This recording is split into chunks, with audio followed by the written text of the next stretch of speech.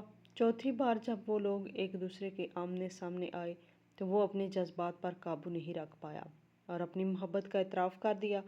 دوسری طرف وہ بھی جیسے اسی چیز کا انتظار کر رہی تھی۔ اس نے محبت کا جواب محبت سے دیا۔ ان دونوں کے درمیان بعض باتیں ایسی ہونے لگی، وہ دونوں ہی اپنے اپنے گھروں میں ایک دوسرے کی سائیڈ لینے لگے تھے۔ اگر جنید صاحب کا بھی اپنے دشمن کا ذکر چھیڑتے تو ساتھ جلدی سے سائیڈ لینے شروع کر دیتا۔ دوسری طرف بھی یہی حال تھا۔ جنید صاحب کو تو کافی لمبے عرصے سے اپنے بیٹے کی حرکتیں مشکوک لگ رہی تھیں۔ وہ جس انداز سے وہ اپنے دشمنوں کی سائیڈ لیتا تھا، یہ دیکھ کر بھی انہیں لگنے لگا تھا کہ دال میں کچھ کالا ہے۔ تھوڑے ہی عرصے بعد جب اس نے اپنی پسند کا اظہار کیا تو ان کے چہرے پر ایک پراسرار مسکراہٹ پھیل گئی۔ وہ ہمیشہ ہی جو سوچتے تھے ویسا ہی ہوتا تھا۔ اس بار بھی انہیں پکا یقین تھا کہ ان کا بیٹا عشق جیسی بیماری میں بہت بری طرح مبتلا ہو گیا ہے۔ انہوں نے اسے تسلی دی اور کہا کہ فکر مت کرو، میں تمہارا رشتہ لے کر جانے کے لیے تیار ہوں۔ وہ بھی اپنے باپ کی اتنی جلدی مان جانے پر حیران تھا، مگر اندر ہی اندر خوش تھا۔ اس نے نور کو یہ پیغام بھجوا دیا تھا کہ بہت جلد ہی وہ اسے اپنی زندگی میں شامل کرنے والا ہے۔ تقریباً 2 دن کے بعد ہی وہ اپنے دشمن کی حویلی میں پہنچ گئے۔ وہاں پر جا کر انہوں نے جو باتیں کی وہ بالکل بھی مناسب نہیں تھی۔ بہت ہی معیوب انداز میں انہوں نے نور کا نام لیا تھا اور اس کے باپ کو یہ باور کرایا تھا کہ تمہاری بیٹی نے میرے بیٹے کو پھنسایا ہے اور اب وہ اسے مجبور کر رہی ہے کہ میں رشتہ لے کر تمہارے ہاں آؤں۔ مگر یہ بات تم کان کھول کے سن لو کہ اگر تمہاری بیٹی اس دنیا کی آخری لڑکی بھی ہوئی تب بھی میں اپنے بیٹے کا نکاح اس سے نہیں کروں گا۔ اور اپنی بیٹی کو بھی اچھے طریقے سے سمجھا دو کہ وہ میرے بیٹے کا پیچھا چھوڑ دے۔ یہ کہہ کر وہ وہاں سے اٹھ کر چلے آئے۔ ان کا کام صرف اور صرف تیلی لگانا تھا، آگ وہاں پر لگ چکی تھی۔ نور کا گھر سے نکلنا مکمل طور پر بند ہو گیا تھا۔ اس سے موبائل چھین لیا گیا تھا۔ اس کے باپ نے زندگی میں پہلی بار اس پر ہاتھ اٹھایا تھا۔ رو رو کر اس کا برا حال تھا، مگر اس کے باوجود بھی وہ سعد کو ہی یاد کر رہی تھی اور بس اسی سے حاصل کرنا چاہتی تھی۔ اس قدر مار کا بھی اس پر کوئی اثر نہیں ہوا تھا۔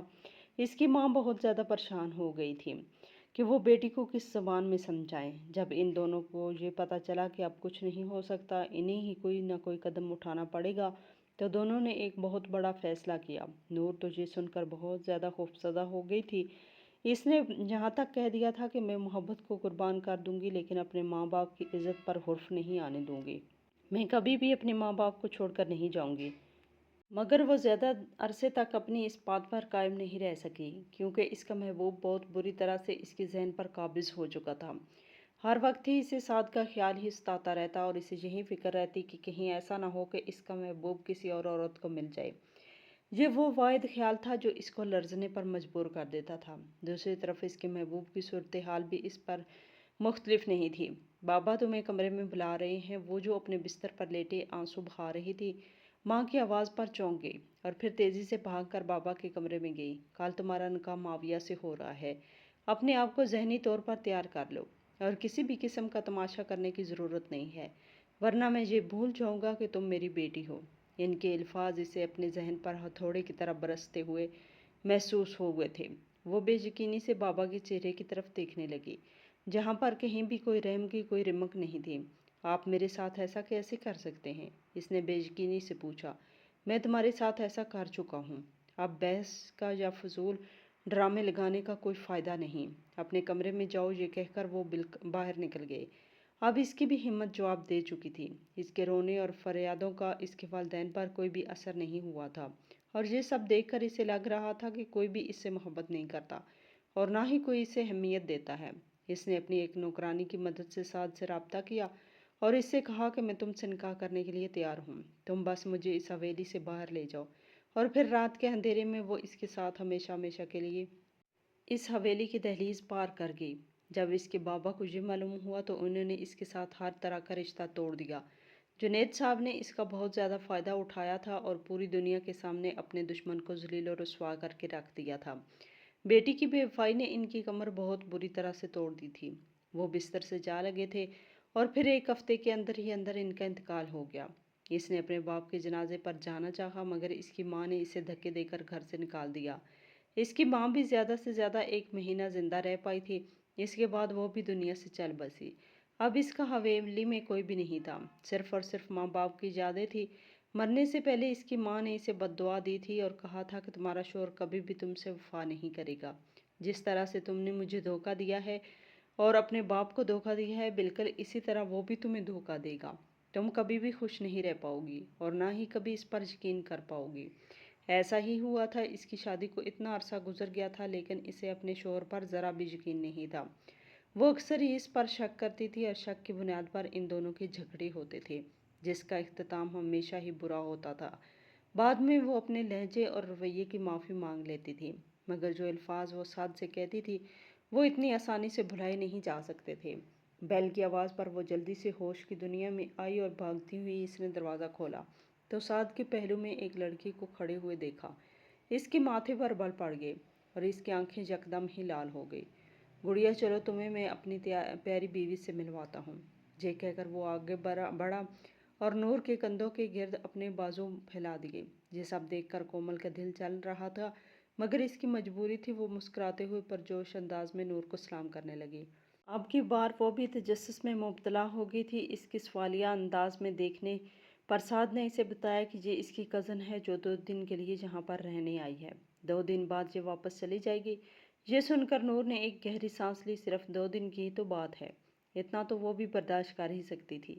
اس نے مسکراتے ہوئے اس چھوٹی سی لڑکی کا استقبال کیا۔ جو چیز اسے سب سے زیادہ پریشان کر رہی تھی وہ کومل کا کھلتا ہوا چہرہ اور اس کی خوبصورت آواز تھی۔ بلا شبہ وہ حسن کا مجسمہ تھی اور کسی کو بھی اپنے قابو میں کرنے کا ہنر رکھتی تھی۔ نور کا تو ماننا ہی یہی تھا کہ مرد کو کسی بھی عمر میں بہکایا جا سکتا ہے، اسی وجہ سے اس پر بھروسہ کرنا صرف اور صرف بیوقوفی ہے۔ رات کا کھانا ایک خوشگوار ماحول میں کھایا گیا۔ وہ کومل سے چھوٹے چھوٹے سوال پوچھ رہی تھی اور اسے بھی اپنی ذات کے بارے میں بتا رہی تھی، جبکہ ساتھ بیٹھا سوچ رہا تھا کہ اگر ابھی اس کی بیوی کو پتہ چلے کہ اس کے سامنے جو لڑکی بیٹھی ہوئی ہے وہ اس کی سوتن ہے تو وہ اس کو اس دنیا سے مٹانے میں ایک لمحہ بھی نہیں لگائے گی۔ میں کافی دنوں سے آپ کا انتظار کر رہی تھی۔ میرا آئس کریم کھانے کا بہت دل چاہ رہا تھا۔ آج ہم دونوں آئس کریم کھانے چلیں۔ اس نے ہم دونوں پر بہت زور دیا تھا، جس کا صاف مطلب یہ تھا کہ وہ سامنے بیٹھی ہوئی لڑکی کو سنانا چاہتی تھی کہ وہ اپنے شوہر کے ساتھ اکیلی آئس کریم کھانے جانا چاہتی ہے۔ یہ ایک بہت ہی بری بات تھی۔ کم از کم مہمانوں کے سامنے اسے اس طرح کا سلوک نہیں کرنا چاہیے تھا، مگر سعد کیا کرتا؟ وہ آج تک اسے کچھ نہیں سمجھا پایا تھا اور نہ ہی کبھی اسے سمجھا پاتا۔ اس کی ہر بات ماننا مجبوری تھی۔ اس بار بھی اس نے مسکراتے ہوئے ہاں میں سر ہلا دیا اور کہا کیوں نہیں، تم بس حکم کرو۔ پھر کھانے کے بعد ہم دونوں گھر سے باہر نکل گئے۔ کومل اکیلی ہی وہاں پر بیٹھی ہوئی تھی۔ اس کی آنکھوں سے تیزی سے آنسو بہہ رہے تھے۔ ان دونوں کو دیکھ کر اسے اندازہ ہو چکا تھا کہ اس کی سعد کی زندگی میں کوئی بھی جگہ نہیں ہے۔ اگر وہ اپنے دل میں خوش فہمی رکھے گی تو آخر میں صرف اور صرف اسے تکلیف ہی ملے گی۔ بہتر یہی ہے کہ وہ حقیقت کو قبول کر لے۔ اس فلیٹ میں صرف اور صرف 2 ہی کمرے تھے، جن میں ایک کمرہ وہ تھا جہاں پر سعد اور نور کی رہائش تھی، جبکہ دوسرے کمرے میں کچھ سامان پڑا ہوا تھا۔ نور نے اتنی بھی زحمت نہیں کی تھی کہ وہ اس کی صفائی ہی کر دے۔ اس گندگی میں ہی اس نے چھوٹی سی لڑکی کو بستر لگا کر دیا تھا۔